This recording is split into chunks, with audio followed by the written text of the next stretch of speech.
Thank you, Kiki. I would like to introduce our third and final speaker this morning. Aline Rezende is an independent curator and researcher of contemporary Brazilian arts and design. She recently finished her PhD in art and design at the University of, and I'm going to have difficulty pronouncing this, the University of Tsukuba in Japan. Is that close enough? And she currently lives and works in Vienna, in Austria. Aline has previously worked on the largest survey exhibition of contemporary Brazilian art in Tokyo and San Francisco, the 29th São Paulo Biennial, and a number of exhibitions of modern and contemporary Western and Japanese arts at the National Art Center in Tokyo.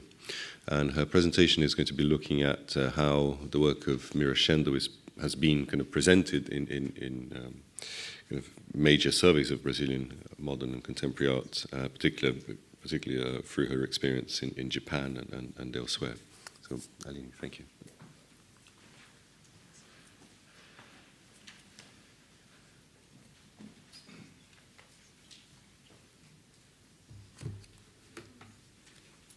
Why my PowerPoint's not there?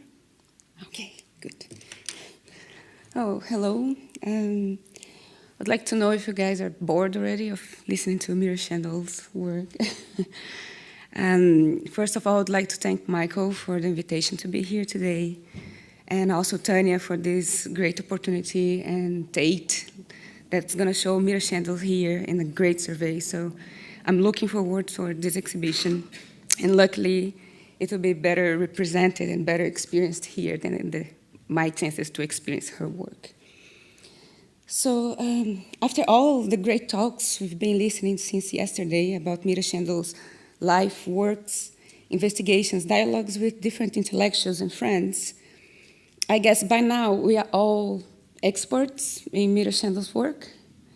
If not, at least we feel very confident and prepared to experience her work directly in an exhibition, or possibly even discuss about her ideas.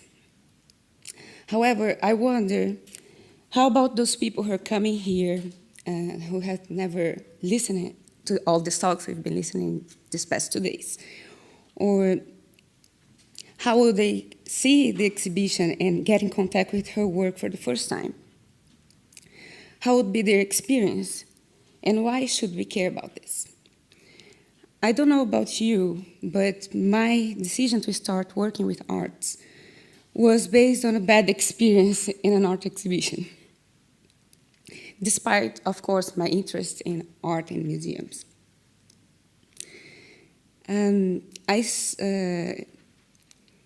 Before going to Japan to study contemporary art and curating, I studied and worked as a professional graphic designer in Brazil. As designers, we are used to think of the user or end user, and everything we design has this focus in mind, from legibility, interface, the user experience, the engagement, and the visual communication, reach and reception, from the most intricate details of typography to the layout and placement of that logo 2 points up or down in the layout. As anthropologists who become contemporary art curators carry their social methods to the table when organizing an exhibition, as a designer who became a curator, I carry my background with me and always question about the end user, or the experience of the visitor in museum exhibitions.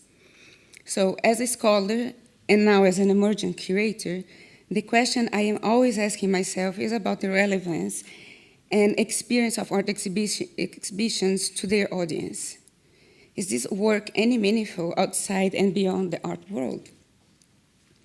My PhD dissertation title was Curating Experience: The Impact of Curatorial Practice on Viewers' Engagement with Contemporary Art in Museums. I must emphasize here that I am referring to visual art curators, not educational interpretation or public program curators. Also, I also would like to just regard that this is an analysis inside museums, not any kind of contemporary art exhibitions, considering their interest and access of a broad public and educational purpose. This paper aims to understand the complexities of displaying conceptual artworks in a museum setting, with a special focus on the works of Mira Schendel displayed in 4 different exhibitions. First one would be When Lives Become Form, Brazilian contemporary art from the 60s to the present, displayed at the Museum of Contemporary Art in Tokyo in 2008, and later in San Francisco at the Yerba Buena Center for the Arts in 2009. I worked for both exhibitions, part of the curatorial department, so I could follow through since the development of this idea until the installation phase and analyze the curatorial practice there. So the next 2 exhibitions were analyzed only on catalog and documentation, and one from Japan and another one from the US.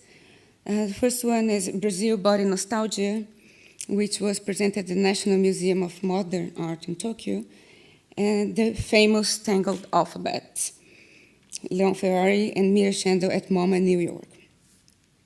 Contemporary art, being conceptual by nature, is challenging to interpret and appreciate, possibly causing confusion, discomfort, and therefore bad experience to an unfamiliar viewer.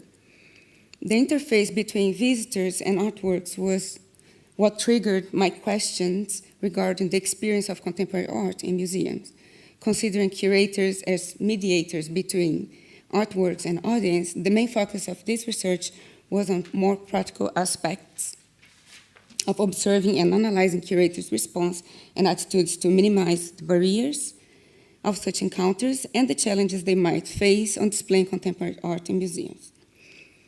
The purpose of this research was not to judge as good or bad the curatorial practice observed and analyzed through case studies, but to unfold the challenges and report the alternatives used to address them in the best way possible in order to avoid the basic mistakes which may prevent the audience from being able to engage with or even try the next experience with contemporary art. Although bidimensional on its majority, there's nothing flat about Mira Schendel's work. Her apparently simple work turns out to be complex, to be grasped in just one focused theme, ranging from graphic design by the use of typography and lettering through literature and the association with visual poetry, and passing through Zen and also Western philosophy. And on her work, all of these characters together still leave a bunch of other aspects out of the analysis. For example, the bodily experience in her work. So how many of you in the audience have experienced Mira Schendel's work in person? Just a few people.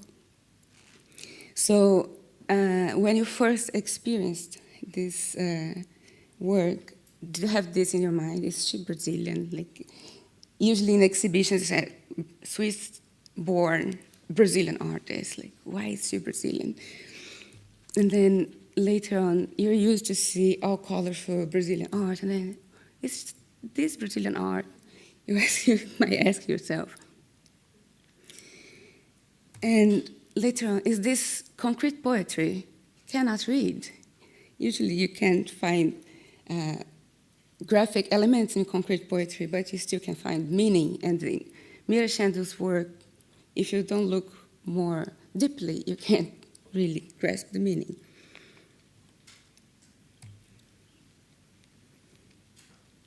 So, and also, of course, we always have this question with any contemporary artwork who is abstract.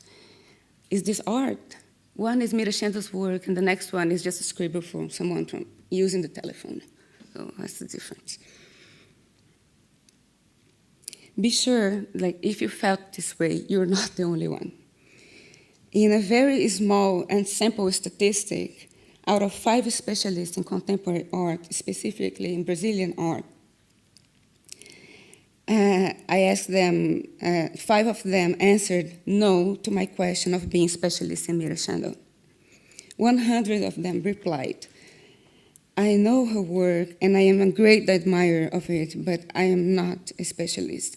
I will think of someone and suggest to you to talk to you later. I'm still waiting. Nobody returned to me on that. And then I asked, why not? Like, if you admire so much her work, why you're not a specialist? And the answer came as her work is really difficult, profuse, and profound. So remember, they are all specialists. And these answers got me thinking of the reception of her work in a museum setting to a diverse and broad audience, and how to display Mira Schendel, how to experience or enable a better experience of her work. The works of contemporary art are as varied in subject, style, media, and process as they are in ideas and concepts, from traditional forms of art, such as painting and sculpture, to installation art, where visitors have to be an active participant with the artwork, engaging other senses rather than simple viewing experience in order to appreciate this art form. It's all included in the range of contemporary art. This can be very confusing to the museum visitor, who is used to following certain rules and acting in accordance to the requested formality of a traditional museum setting. This is very challenging to the curator as well, who has to act as an interpreter and educator, among other roles expected to be performed by these professionals, such as the care for the artwork and the safety of the museum environment. As a museum can be a very dynamic public space and a place where people come together for valuable exchanges and experience around visual art, and the curator is in a very powerful and responsible position in the situation, sort of a catalyst in this chamber of elements, especially when it's concerned contemporary art.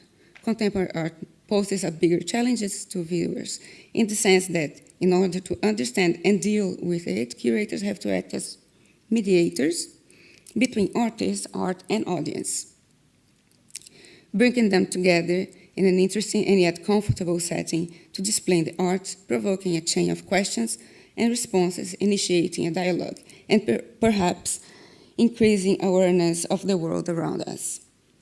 According to Wright, and here I quote him, the curator's interaction with the public is key to broadening the understanding about the potential for art and artists to change thinking and to affect cultural change. So now I enter the case studies. I'll be focusing in 3 variables, which is the curatorial concept of the exhibition display, and the juxtaposition of Mira's work according to other works in these exhibitions. So the first exhibition is Brazil Body Nostalgia. Here I present the case studies through the chronological. This exhibition happened in 2004. And it introduced the Brazilian contemporary art and its unique history and social conditions. There were 9 artists presenting this exhibition, since Tarsila do Amaral, Lígia Clark, Mira Schendel, and then more youngest artists like Miguel Rio Branco, Adriana Varejão, and Rivani and Brigida Balta, sorry. The show was themed on the body and takes the form of dialogues between the old and new generations, and has this concept of Brazilian art, the energy, poetry, and sensuality. So these are some pictures of the exhibition setting. You can see lots of experimental work like Lígia Clark, and you can manipulate, and you have Neto. Also, you can walk through his works there, Ernesto Neto. And this in the circle is the works of Mira Schendel. Mira Schendel's work here were privileged and displayed in this exhibition in a special gallery separated just for her work. And the curators had the idea to separate from these other participatory works so people would have this contemplative look to her work. To avoid the noise and interference of these other works to her delicate monotypias. In this exhibition were displayed 40 monotypias and one transformable.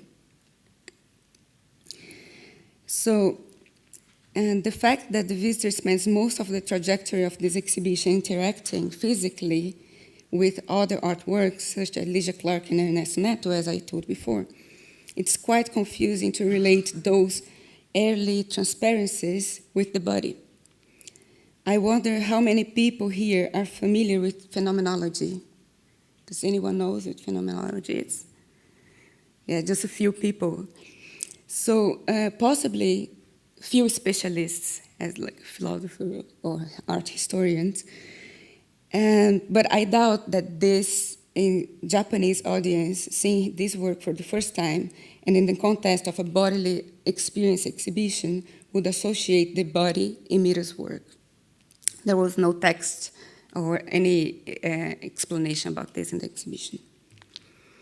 So now I'll go to the next exhibition, the one I worked for. The curator was Yuko Hasegawa, and she was very ambitious when she created this title, Neotropicalia, for this exhibition. And this title was used only in Japan. In the US, the curator didn't adopt this title. So this exhibition was in the Museum of Contemporary Art, Tokyo, in 2008. The name is When Lives Become Form, Brazilian Contemporary Art from the 60s to the present. It was a celebration of the centennial Japanese immigration to Brazil, and also the Brazil-Japan year of exchange. And this exhibition intended to introduce Brazilian creative vitality to the distant and unfamiliar Japanese audience. There were 27 artists, designers, fashion designers, and architects in this exhibition. And the main concept was the joy of life, art to people, Tropicalia and its legacy. So it was an explosion of colors. This is a facade of the museum. This is Beatriz Milhazes' work. And they love it so much, it stayed there for 2 years. The exhibition lasted for 2 months, so this is 2 years. Down is Os Gêmeos, they are graffiti artists. You have Hélio Oiticica, Parangolés, and Neto, Avaf. And in this room, you can see where Mira Schendel is located, also in the circle there, close to Ligia Clark. And there is also Tomio Taki on one side. In this room, there was, I don't have pictures, but also Leo Nilsson and Bispo, which these two artists, they work with languages too in another context. So if you see, if you stop to analyze where Mira Schendel's work is in this exhibition, it's almost undermined. I don't know if someone actually stopped to see her work unless they went there to see it or they knew her work before. So many noises around, and just like 1, 2, 3, 4, 5, 6 works of Mira Schendel in this exhibition. So this is the same exhibition in YBCA, Yerba Buena Center for the Arts in San Francisco. You can see also the profusion of colors. They changed a little bit the works because of loan conditions. So in this case, they displayed Ligia Pape work, which you have to experiment colors to tasting. All these balls, they're liquids with different tastes, and the colors, they're not like symmetrical. Like the red would not be strawberry, red would be taste like lemon, and so on.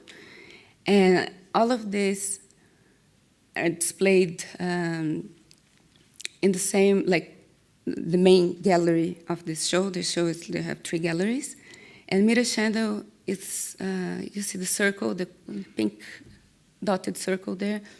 It's where Mira Schendel's work is. So in the entrance, you have the title of the exhibition, Beatriz Milhazes' work, And in the back, you have, as soon as you enter the exhibition room, you have a picture of Caetano Veloso. And just like on your back is Mira Schendel. So you pass through it and go to the colors and play with the artworks. Okay, so going to the so famous tangled alphabets, and it's famous and polemic at the same time, the way the curator decided to display these works there. And it was held in MoMA, New York, among other places. The conceptual, curatorial concept of this exhibition is based solely on language as a major subject matter, what means they focus on aesthetics. And if you see here, I'll just go and come back. If you can't see the captions and you're not familiar with their work, you think, you have the question, who did what? And they emphasize these similarities between Leon Ferrari and Mira Schendel, also inside the.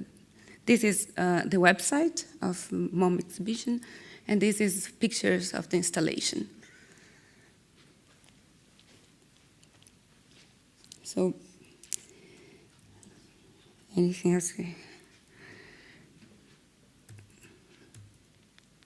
So, curating experience, this is some conclusions I draw from my research. So I just want to say here, in this sense, that before, like the exhibitions we saw, Mira was framed under Brazilian art. And in this MoMA exhibition, she grew into Latin American art. And aesthetics, use of language, apparently with diligent search for similarities on the form of their work. Mira and Leon got their works displayed according to their aesthetics, characteristics, and chronology. Through MoMA's website, as I showed before, they present their work in pairs to be read as, in a way, you never know which artwork belongs to each artist. You see the same juxtaposition tendency as I showed in the pictures of the exhibitions. And so it might lead to an erroneous interpretation as these artists work together, or if you don't read carefully the texts on the walls, it might happen. So the quality of museum visitor experience depends on several factors, according to Henry, and I quote here. Some of these factors depend upon the visitor's preparation for the visit. It includes the personal context, the visitor's life experience and interests and expectations through this exhibition, and the social context, whether the individual visits the museum alone, with friends or family, or as part of a group of other factors, while other factors are responsibility of the, sorry, you guys are not even seeing the, other factors are responsibility of the museum staff, such as the atmosphere of the museum, exhibition displays, and public programs. But I believe that there are also possibilities that curators can influence this non-part of the museum staff responsibilities, for example, the social context, personal context, and preparation for this visit. I'll give some examples here, how they did it, and for example, in the Museum of Contemporary Art in Tokyo, they displayed this for a week after the exhibition was opening. Nobody was playing with the parangolés, even though they displayed with a visual aid of Caetano playing with it and a picture, an enlarged picture of Caetano Veloso. Besides, it's a TV screen with a video showing Elliot Sika dancing with the parangolés, but the Japanese audience was never touching the parangolés themselves, just listening to the sounds. So later on, we just did this in the museum with, and posted like this picture just underneath the caption. So it was a visual aid to the. So after that, we saw some people there trying on.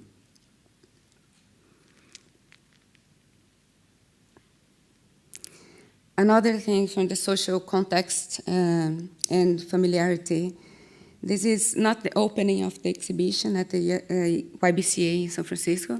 This is actually what they call the Big Idea Night, which are nights they open the gallery for a party, there's an open bar, and they discuss about conceptual ideas of the whole season of exhibitions, and the galleries are open for visiting.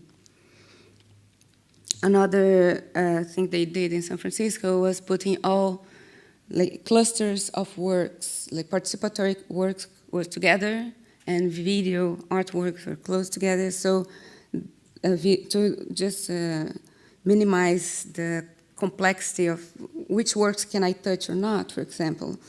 Many people in the opening exhibition was touching, for example, Erika's Virtuti sculptures, because it looks like you can play with it, but you can't. Or Isabella Capetto, which is a fashion designer.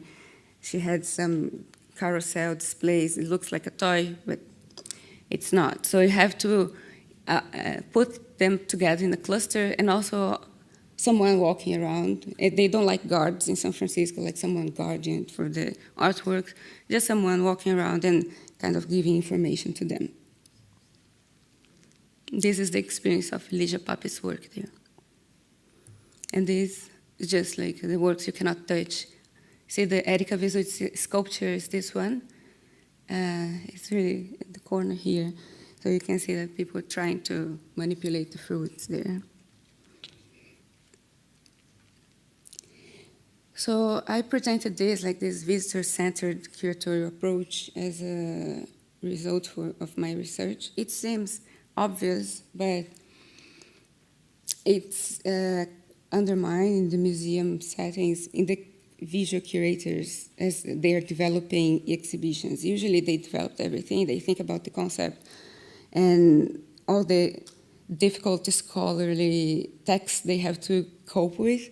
And after they finish this, they tend to pass this to the educational department. And I am proposing here that if this starts from planning of the exhibition, goes through all until the installation, it might be a better way to minimize the barriers with contemporary art. So this model proposes of the use of visitor studies to base curatorial decisions from development of exhibition, from the development to the installation of the exhibition, in order to help visitors overcome barriers and engage with contemporary art.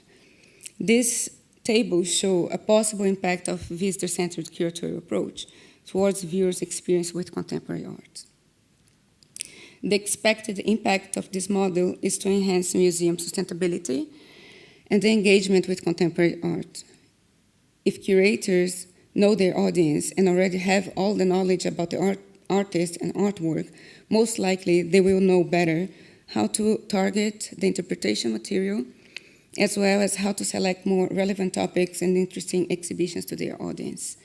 This would help visitors overcome barriers in the engagement with contemporary art and prevent a bad experience, probably generating a more virtuous circle in the museum. So with striking sentences as visitors are the heart of the museum experience, visitors are the livelihood of museum exhibitions, people are the only reason for museums to exist. The recent literature in museum studies acknowledges and emphasizes the importance to recognize and to be more attentive of who is looking at exhibitions. Kathleen McLean argues that with financial limitations and competition increasing with the leisure industry, it's too easy for exhibition designers and builders to overlook the fact that we are above all planning for people. McLean states, being sensitive to an exhibition end user, to appropriate the industrial design term, is the essential first step in design planning, in exhibition planning. She goes on to say that the visitor studies or research to clarify who the museum visitors are and how they experience museums, it's helpful to improve the quality of the exhibitions. Now, quoting Emma Brassot on her awarded essay, to do so, curators must assume the position of mediators between the artist and the public. If we want art and culture to count, we can't reject the challenge of engaging new audiences and of combating the public's disinterest, boredom, incomprehension, and even anger. At the same time, we must be continually asking ourselves how to keep our loyalty to the artist's work, artist's purpose, and to the work's own intentionality without scaring the uninitiated. Plus, curators should avoid treating contemporary art exhibition as spectacles while they deal with making the information included in art piece interesting to the public. The curator's position between the interests of the artist and those of the general public is a delicate one that should never be overlooked in the process of exhibition making. However, at times, I have felt that curators avoid this topic or leave it in the hands of the educational departments. Somehow, and despite the educational turn in curating, it is as if talking about their responsibility towards untrained audience is unworthy of their expertise. Of course, contemporary art is a very sophisticated area of knowledge and one that needs continuous up-to-date and intellectual effort and on the side of experts.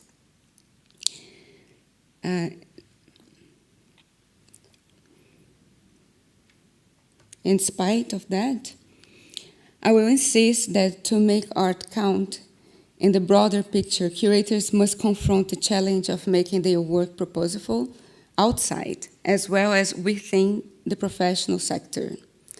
And I end quote, and I could not agree more with that. And perhaps in this way, we could see Mira's work through a different light and overcome possible existent barriers to fully experience their transparency. Thank you.